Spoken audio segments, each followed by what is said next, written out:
A paz de Deus, meus irmãos. Me chamo Clara e venho através deste testemunho abrir meu coração e contar como a pureza que me guiou durante tantos anos foi abalada por um segredo que só veio à tona quando eu menos esperava, e como o Senhor, mesmo na dor, não me deixou sozinha.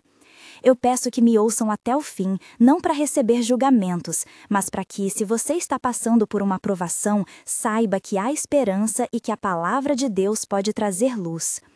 Nasci numa família que vivia o culto como respiração. Minha mãe Esther cantava os hinos na cozinha enquanto preparava o café. Meu pai Joaquim ia cedo à reunião de cooperadores e minha irmã Maria sempre me acompanhava ao banco da frente. Crescemos sob a direção do ancião Paulo, que nos ensinou a valorizar a oração e a comunhão mais do que qualquer aparência.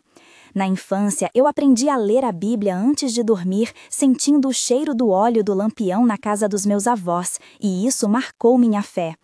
Quando eu era adolescente, participei do grupo de jovens com a irmã Lúcia e o irmão Carlos, e foi ali que aprendi a guardar o coração, a esperar e a confiar nas promessas do Senhor. Aos 23 anos, tomei a decisão de aceitar as orientações dos anciãos e buscar um companheiro que honrasse a fé. A ideia de manter a pureza era uma convicção profunda, não apenas por costume, mas por amor ao Senhor. Na minha formação, entre lares de oração e orações em voz baixa, cresci com a convicção de que a santidade é um caminho possível e que Deus abençoa aqueles que perseveram. Essa é a base da minha história, e preciso que vocês entendam de onde eu vinha para compreender o choque que viria mais tarde. Quando conheci o João, tudo parecia providência. Ele era cooperador, vinha nas reuniões com uma voz calma, bagunçava o cabelo quando sorria, limpava os óculos com um pano branco e sempre dizia a frase que todo irmão gostaria de ouvir: "Eu oro por você". Lembro do dia em que me pediu a palavra na igreja, naquela tarde amena com cheiro de pão caseiro vindo da vizinhança, e falou com timidez sobre a família e sobre o desejo de construir um lar pautado na palavra. A minha família ficou feliz, meu pai Joaquim apertou a mão dele com respeito e a irmã Maria chorou em silêncio, mas com um sorriso no rosto. Noivado foi pedido com cantos, bênçãos e o ancião Paulo levantando as mãos em oração. Casamo-nos em um culto pequeno, a igreja estava cheia, o som do órgão parecia aquecer a pele, os olhos da mãe Esther brilhavam e eu sentia a certeza de que Deus nos abençoava. Nos primeiros meses, a vida foi de simplicidade e alegria. Lavar as roupas no tanque ao lado do quintal, sentir o vento da tarde entrar pela janela, preparar o jantar com cheiro de alho e louvores ao fundo e dividir as pequenas tarefas que tornam um lar. João era atencioso, trazia flores da feira, dizia que uma mulher que ora é como um jardim bem regado, e eu respondia com orações e ações de cuidado. A pureza era um compromisso mútuo, uma promessa feita diante do Senhor e da congregação. Com o passar do tempo, veio a gravidez. A notícia foi recebida entre lágrimas e alegria. O berço foi montado pela irmã Ana e pela irmã Rosa, que pintaram o quarto com tons suaves. Eu sentia o bebê se mexer como se fossem pequenas bênçãos dentro de mim, o gosto do leite quente nas manhãs, o toque suave das mãos do João sobre minha barriga e a respiração pausada nas noites de oração. Eram detalhes simples que me faziam louvar. Porém, começaram pequenas inquietações, um incômodo no peito que eu não sabia nomear. Havia mensagens no celular do João que apareciam quando ele esquecia o aparelho na mesa. Pequenas frases que eu ignorava e justificava como conversas de trabalho. Risadinhas em mensagens que eu atribuía a amigos da obra. Nas noites de silêncio, eu orava e pedia clareza, sentindo o perfume do sabonete que ele usava e tentando achar motivos para acalmar a mente. Conversei com a irmã Lúcia, que passou a me visitar mais vezes. Sentávamos no sofá, tomávamos chá e eu abria a alma. Lúcia orava comigo, tocava minha mão e dizia: "Confie e peça a palavra". Também contei à minha mãe Esther, que segurou minha face e disse que a fidelidade do homem é prova, mas que a fidelidade do Senhor é certeza. Eu quis acreditar, quis proteger minha família e a criança que crescia em meu ventre. Quando os primeiros sinais mais claros apareceram, fomos ao médico. Doutora Helena examinou com calma, pôs a mão no meu ombro e explicou os procedimentos com uma voz profissional e suave. No corredor do hospital senti o cheiro de antisséptico, ouvi passos apressados, vi as luzes brancas fluorescentes refletindo no chão frio e meu coração batia como tambor. Fizemos exames de rotina para a gestação e também para outras questões, e entre um resultado e outro veio a notícia de que algo precisava ser investigado.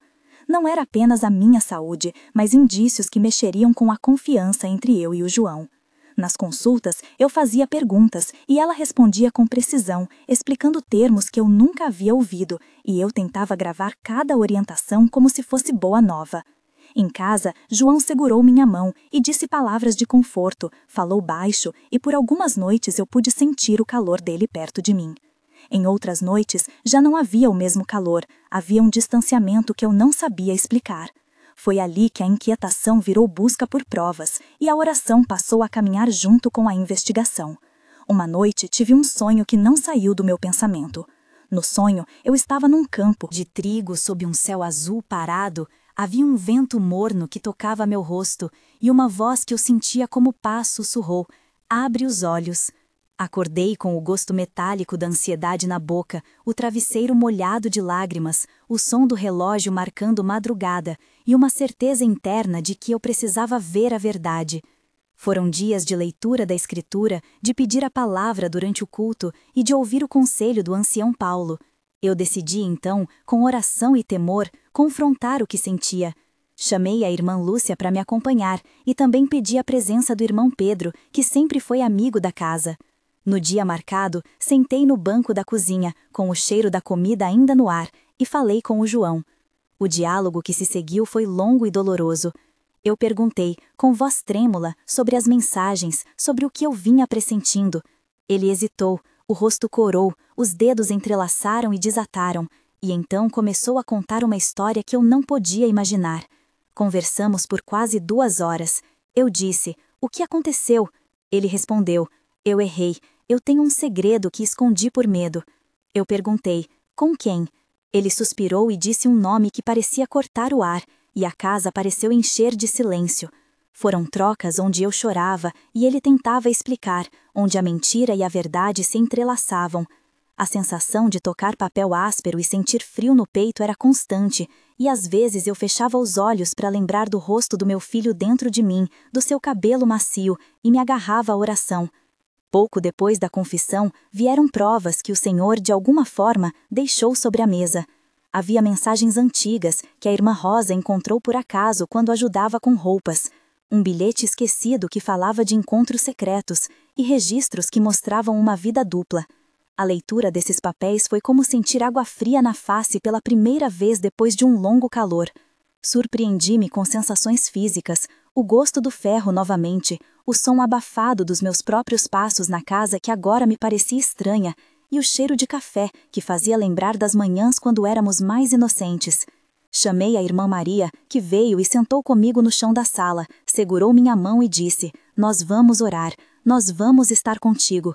Convidei o ancião Paulo, ele veio, sentamos juntos na sala da congregação e pedi a palavra. O que se seguiu foi uma mistura de oração, lágrimas e orientação pastoral. A congregação ficou sabendo aos poucos e as reações foram variadas.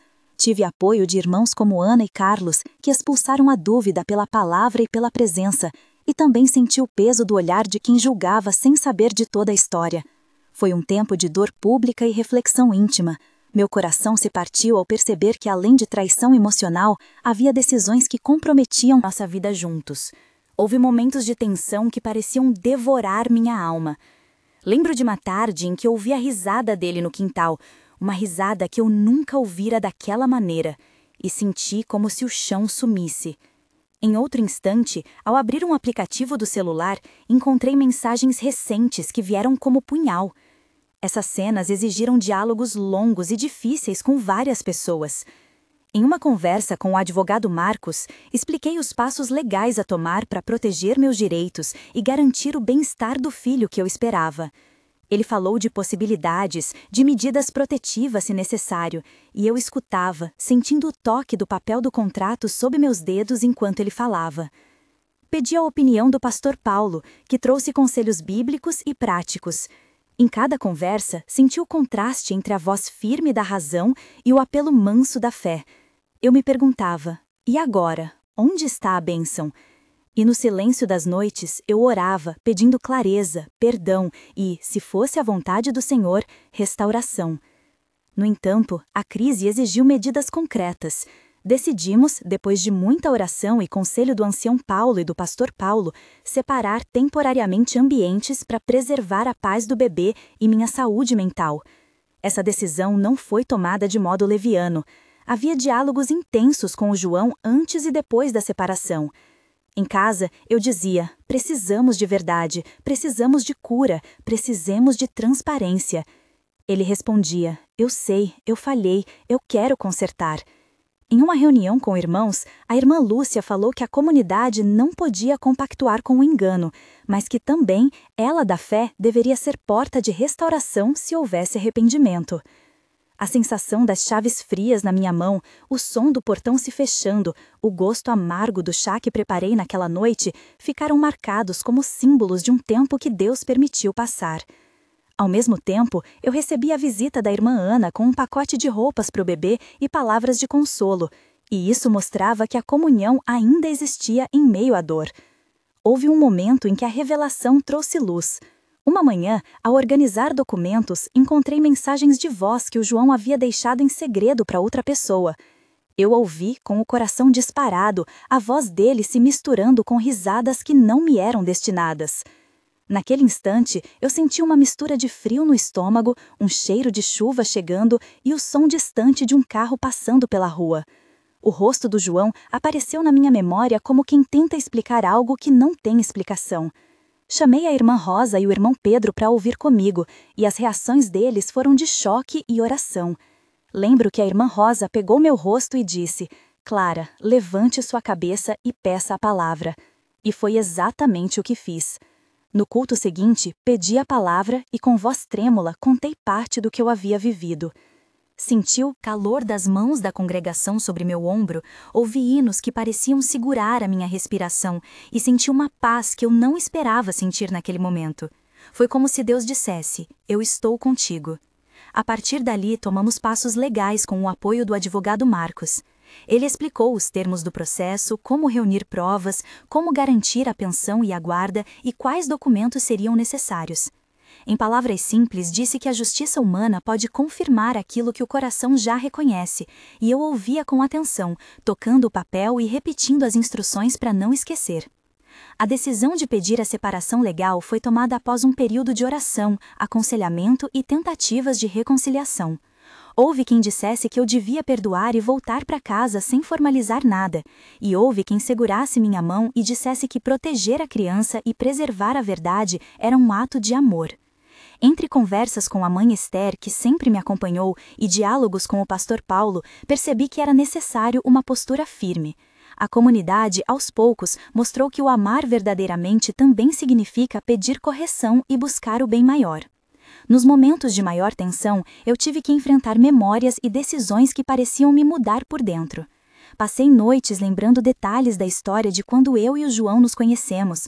Tentei encontrar sinais que eu teria ignorado, revi fotos, li bilhetes antigos e, ao mesmo tempo, mantive a rotina de oração. Perguntei a mim mesma, como confiar de novo?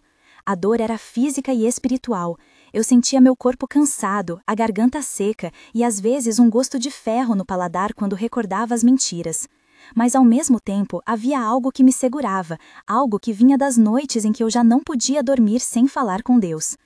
Em orações pedi sabedoria, pedi que o Senhor abrisse meus olhos e me desse uma direção que honrasse a palavra. E em meio a tanta insegurança, a palavra de um versículo veio como âncora para minha alma. Segurei nessa palavra e segui adiante. Chegou então o tempo da decisão final. Diante das provas, do processo e das conversas pastorais, decidimos por uma ruptura conjugal.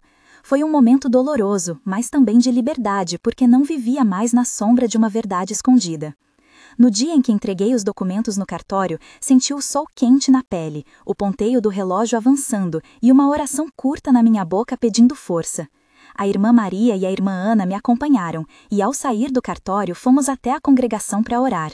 O ancião Paulo colocou as mãos sobre minha cabeça e orou por cura, por justiça e por misericórdia. Lágrimas escorreram, mas houve também um senso de paz que só o Senhor poderia dar. Quero agora fazer um convite carinhoso a quem está me assistindo. Se você está sentindo dor, confusão ou vergonha, saiba que não está sozinha. Conte nos comentários qual foi a maior prova pela qual você passou na fé. Comece sua resposta com: meu teste foi, para que possamos identificar e orar por você. Sua história pode consolar outra pessoa e nos ajuda a saber que temas trazer nos próximos testemunhos. A comunidade aqui é para orar, apoiar e caminhar junto.